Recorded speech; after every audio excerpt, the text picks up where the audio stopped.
Bom dia, queridos médicos veterinários, queridos estudantes de medicina veterinária que me seguem aqui no grupo privado do Facebook e que me seguem também no YouTube.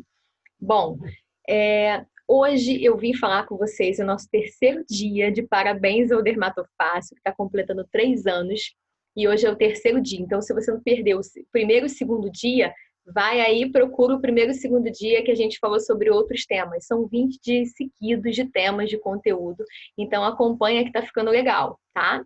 Bom, hoje a gente vai falar como convencer os tutores a fazerem os exames. Isso é uma queixa principal de vocês, que eu já vi em vários posts aqui. E aí, eu quero conversar sobre isso. Vamos lá, deixa eu aumentar a tela. Bom, primeira coisa, gente, para você convencer alguém a alguma coisa, você tem que saber o que você está falando. Então, você tem que ter domínio do que você está falando. Como você recebe o seu cliente? Como você aborda o pet dele? O ambiente que você trabalha é confortável? Como você se veste? Como você examina o paciente que está na mesa? Você demora na consulta ou você corre na consulta? Então, são coisas para você refletir e ver aonde você pode estar errando. Primeira coisa, persuasão. Persuasão, gente, é a arte de convencer alguém de alguma coisa. Então, se você sabe do que você está falando, você tem prioridade, você tem autoridade, e aí você consegue convencer que você está certo. Você sabe usar analogia? O que é analogia? Você dá uma volta para explicar uma coisa, ou seja, você usar um exemplo. É muito importante você sempre ter exemplos. As pessoas, às vezes, gravam com algum exemplo uma história, né? Então, as pessoas, desde pequenininha, estão acostumadas a escutar histórias. Então, quando você fala sobre alguma doença, você pode dar exemplo de alguma história ou algum paciente que você já tenha atendido para explicar a doença para aquela pessoa, né? Então, sempre usando a analogia para chegar onde você quer. Não necessariamente você vai falar em termos técnicos com uma pessoa que não vai te entender. Então, você vai usar exemplos para você chegar naquele objetivo que é você explicar e convencer e a pessoa saber que ela está falando com alguém que entende. Você é descontraído na consulta ou você é uma pessoa seca, fechada? Se você tem dificuldade, você é tímido, faz um curso de oratória, faz um curso de teatro, faz um treinamento em grupo, né, de desenvoltura. Gente, é muito importante a gente ter desenvoltura, porque o consultório é como se fosse um palco. A gente está ali para a gente exercer a nossa função, mas ao mesmo tempo nós temos que saber passar conhecimento, passar credibilidade e passar confiança para quem está do outro lado. Senão a pessoa pega a receita e arquiva, né? Então a persuasão vem daí também, tá? Você tem que ser descontraído, você tem que deixar o clima agradável. Você tem respostas e segurança para qualquer pergunta que te façam? Isso é importante também. Porque se você estuda, se você se dedica, se você se atualiza, se você faz curso, você vai ter resposta para qualquer pergunta que te façam. E vai ter aquela pergunta que você naquela hora não vai saber a resposta e você pode dar uma sub-resposta e depois procurar e dar uma outra resposta. Também tem isso, porque nunca a gente vai saber tudo. Vão ter coisas que a gente pode falar, não, isso daí eu não lembro. Depois eu posso pesquisar e a gente conversa sobre. Mas nunca com medo, com insegurança, porque a gente não é obrigado a saber tudo. Às vezes a pessoa faz uma pergunta que de repente você até sabe, mas naquele momento você esquece o que é. E aí, naquele momento, que se você esqueceu o que é e passar em segurança, a pessoa fala, ai, não sabe nada. Perguntei um negócio, não sabia responder. Então, você tem que também saber se impor, ter aquela postura profissional de, naquele momento, você ter uma resposta para aquilo. Tá bom? Você sabe reconhecer um bom vendedor? Quando você entra numa loja, ou para comprar uma roupa, ou para comprar um carro, ou para comprar uma casa, ou para comprar qualquer coisa. A gente não reconhece quando a gente está diante de um bom vendedor, aquela pessoa que te envolve com simpatia, que está ali, ó, pronta para te ajudar, que conhece muito do que ela está vendendo. É isso, gente, né? Se você conhece um vendedor, você sabe que é diferente. Você está com um vendedor de má vontade com um vendedor de boa vontade, né? E que você transfere o seu conhecimento em serviço, né? Então você precisa da ideologia de um vendedor. Você não está vendendo um produto, mas você está vendendo um serviço através do seu conhecimento e da sua profissão. Então você precisa ter o poder da persuasão, tá bom? Explicar a dermatopatia é essencial para você convencer o tutor do que você está falando. Né? Muitos chegam para mim e falam assim, ninguém me explicou o que, que era. Eu não sei o que, que ela tem. Só falavam que não tem cura. Ou então falavam, ninguém sabe resolver. Né? Então, assim, você tem que ter um posicionamento para o tutor. Para pelo menos você ser diferente dos outros. Né? Então, você fala somente termos técnicos com seu cliente. Imagina você começar a discutir termos técnicos com o cliente. Não tem condição, a não ser que seja um médico, que seja a tua altura, que tenha o teu nível profissional, que você fale de igual para igual. Aí você pode discutir, trocar ideia, informações e os dois conversarem sobre termos técnicos naturalmente. Agora, para um tutor que é leigo, ele precisa saber que uma dermatite pustular é uma bolinha com pus. São várias bolinhas com pus que vão dar no cachorrinho dele. Então você tem que explicar aquilo para ele. Por que que dá aquilo? Né? Você tem que explicar. O que que vai acontecer depois que aquilo estourar? Né? Como vai ficar a pele no antes, no depois do tratamento? Então você tem que explanar isso tudo. Né? Você conhece dermato para explicar? Você tem que conhecer dermato. Você tem que conhecer a dermatopatia para você explicar ela para o tutor. Você sabe qual a sequência de uma recuperação de uma lesão? É o que eu acabei de falar. Né? Quando você tem uma piodermite, começa com pápula, depois vai para pústula, depois vira colarete, depois vira alopécia, hiperpigmentação e melhorou, repila. Então, se você passar o passo a passo, quando vai recuperando e vai hiperpigmentando, em alguns casos sim, outros não, o tutor não vai ficar desesperado e vai falar assim, meu Deus, está piorando, está ficando preto. Não, está cicatrizando. Aquela pele branca pode escurecer no pós-cicatricial, uma lesão pós-inflamatória. Então, se você souber disso, você não vai ficar inseguro e vai falar, meu Deus, volta aqui que eu não sei o que que é. Não, não faça isso. Por isso que você tem que entender a dermatopatia do início ao fim, para você ter segurança e passar credibilidade e o tutor ficar confortável em te questionar ou te falar alguma coisa, ele vai ter segurança em te procurar para isso. Você, na explicação, você não pode esquecer do tempo de tratamento também. Então, assim, quando você marca um retorno com 15 dias e o tutor não volta, ele volta com 30, porque você naquele dia da consulta, você não explicou que o tratamento dele ia durar tantos dias, que a revisão era só meio do caminho. Então ele não sabia. Ele parou o remédio, não pôde vir, veio depois e não sabia que ia voltar tudo. Né? Não acontece isso? Não vem e volta tudo? Mas por quê? Porque você não explicou que tinha um curso de 30 dias de tratamento e que na metade do tratamento ia ter que voltar para ver como é que estava a resposta.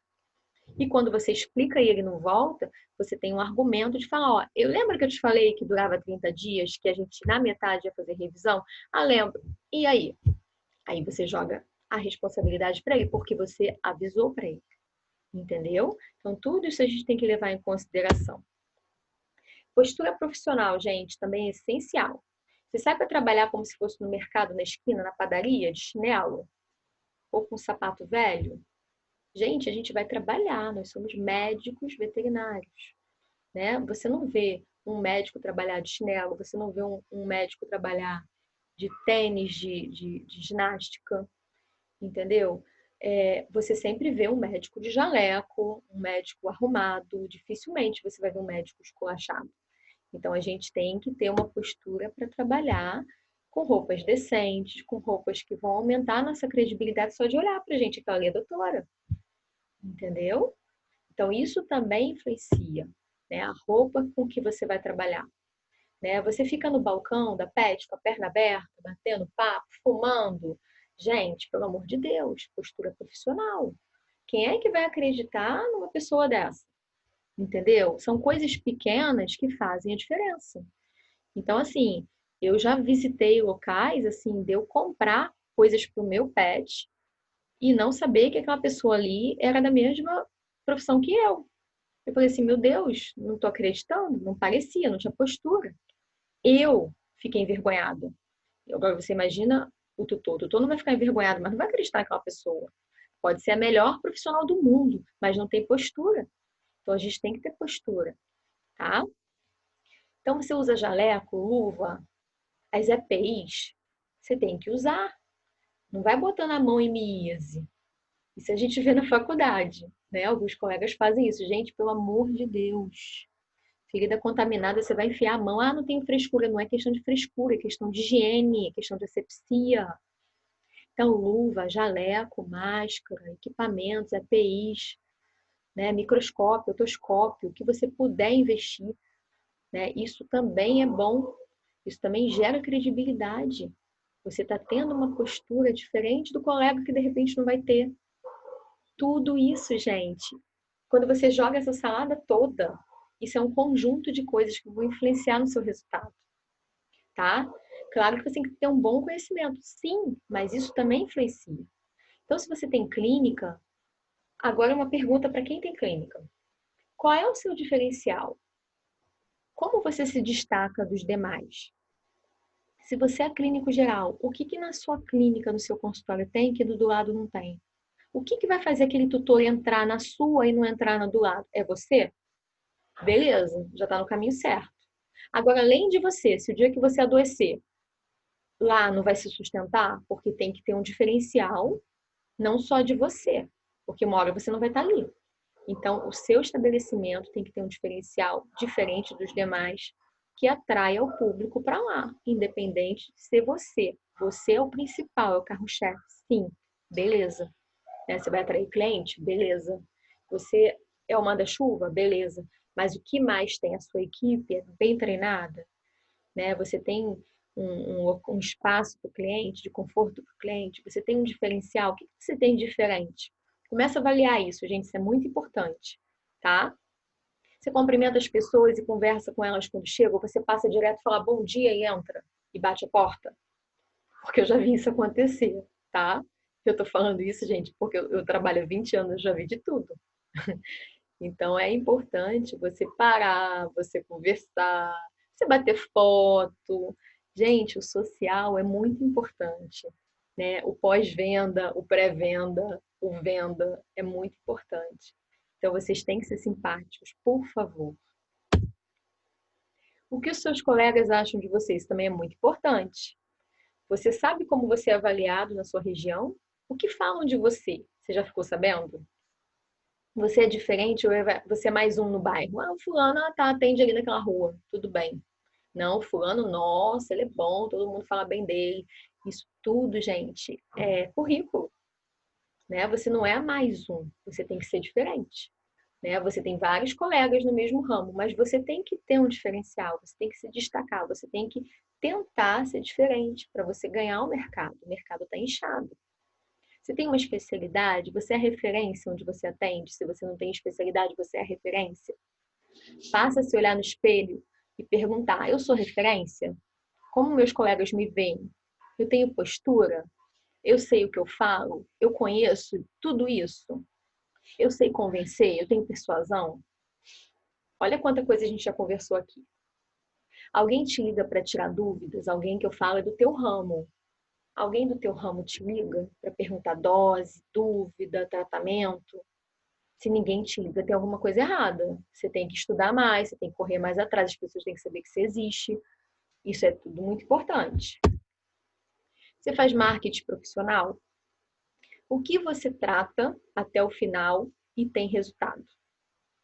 Se você trata do início ao fim e está com resultado, você está perdendo tempo, porque isso tem que ser divulgado. As pessoas precisam saber que você resolve. Se você resolve, você vira referência, né? Então, isso é um marketing pessoal. Se você começar a divulgar que você resolve, várias pessoas vão te indicar. Isso também é importante. Você tira foto de antes e depois? Como as pessoas vão conhecer seu trabalho se você não mostra? Você tem um site, uma página, você faz panfletagem? Você distribui o que você fala? Porque numa consulta, gente, eu pelo menos eu falo pelos cotovelos. E aí, no final, eu faço um resumo do que eu falei. E aí, no final, além da receita, tem um resumo do que eu falei. Eu falo assim, olha, leva agora o livro e estuda em casa, que eles ficam rindo. Porque é um livro. Eu escrevo tudo que eu falo. Claro, resumidamente. Né? Mas tudo que eu falo de dica para os clientes, eu acabo escrevendo no verso da receita. Então, fica enorme. Então, ali tem tudo que eles precisam para tratar. Então, eles não me ligam para perguntar o que está ali, porque está escrito. Entendeu? Agora, se você deixar dúvida ou você falar demais e ele não absorver aquilo tudo, porque não tem como absorver muita coisa numa consulta, ainda mais quando você fala muito, ele vai te ligar para perguntar um monte de coisa que você não deixou de escrever. Então, se você escrever o resumo do que você falou, é meio caminho andado. Já te adianta muita coisa, né? E você pode também produzir informativos. Informativos do que você faz, informativos da dermatopatia, daquela doença, para o cliente se informar. Mesmo que ele não leia, ele leva o papel. Entendeu? Porque ele não vai perguntar como é que é a doença se você já explicou e deu o papel. Você está dando duas informações, oral e escrita, tá? Você fala 1 hora, mas não escreve. Você acha que a pessoa vai gravar tudo que você falou na cabeça? Não vai, gente. Não vai. Bom, na hora dos exames, se você seguir tudo isso que eu te falei, na hora dos exames, você vai fazer tudo o que você precisa. Eu faço tudo o que eu preciso em qualquer região que eu trabalhe, porque eu tenho a mesma postura em qualquer região que eu trabalho. Né? Eu converso com o tutor, a gente conversa, a gente negocia. Se não dá para fazer tudo, a gente faz 3, depois faz mais 3, depois vai fazendo outros exames. Então é questão de você ter o poder da persuasão, você conversar, você ter empatia e seguir tudo isso que a gente conversou, tá? Faz e me conta depois que eu quero saber. Você conhece o treinamento dermatofácil?